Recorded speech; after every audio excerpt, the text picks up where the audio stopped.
Ang kuya guard ng isang eskwelahan noon, licensed criminologist na ngayon. Ito ang kwento ng 23-year-old na criminology graduate na si Kenneth Dabalos.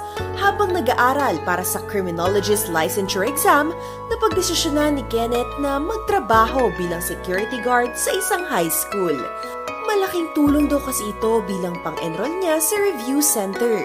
Habang nagtatrabaho po ako as a security guard, habang papalapit yung filing ng board exam, kinakabahan po ako. Siyempre po, hindi po mawawala yung doubt kasi po first timer mag-take ng board exam.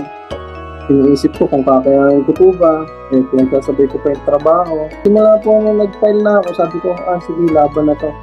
Araw-araw ang duty ni Kenneth bilang CQ sa Taguig mula 6 p.m. hanggang 6 a.m.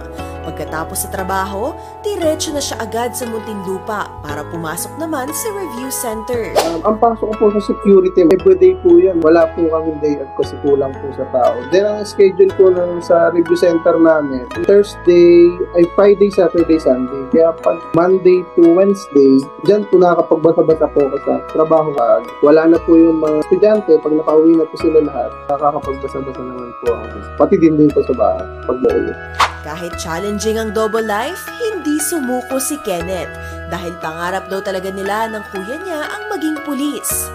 Pulis na po yung kuya ko ngayon, kaya grabe po yung nakahanga ko sa kanya. Dalawa akong inspiration yung kuya ko. Kikinig po ako sa lecture namin ng walang tulog. Naiiyak na po ako kasi halos kuya, nalalabanan na may antok mo. Halos sa makatatlong kape ako dun sa isang session ng review namin. Siyempre po, hindi po ako nag-alinlangan nagdasal. Lord, sana po hindi ako makatulog sa session na to.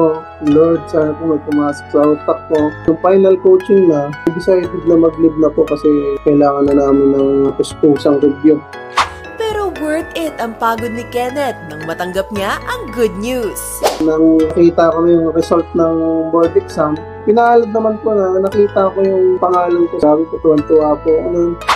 Ngayon na licensed criminologist na si Kenneth, ipagpapatuloy pa rin niya ang pagiging CQ habang hinihintay na makamit ang kanyang ultimate dream. Kung may nilabas na po sa aming PNP na quota, 400 na local police, saka 100 na PNP SAP. Ang kaso po, hindi po ako nakapag-apply nun dahil nakapasa ko lang po ng board exam tapos naka-outtaking ko lang po. So, ang balik ko po, mag-security guard muna. Then, siguro po by next year, pag may lumabas po na quota, doon na po ako mag-a-apply mo.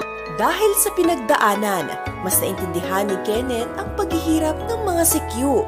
Kaya bilin niya sa netizens? Hindi rin po madali maging security guard. Kung sa school naman po kayo nalalagay, responsibility niyo po ang mga buhay ng mga estudyante. Security guard po ay hindi lang po basta-basta. Isa rin po itong profession. Kaya sana po sa mga ibang tao dyan, pag nakakasalamuha nila ang mga security guard, ay ganun at respeto din nila katulad ng mga ibang profession na trabaho.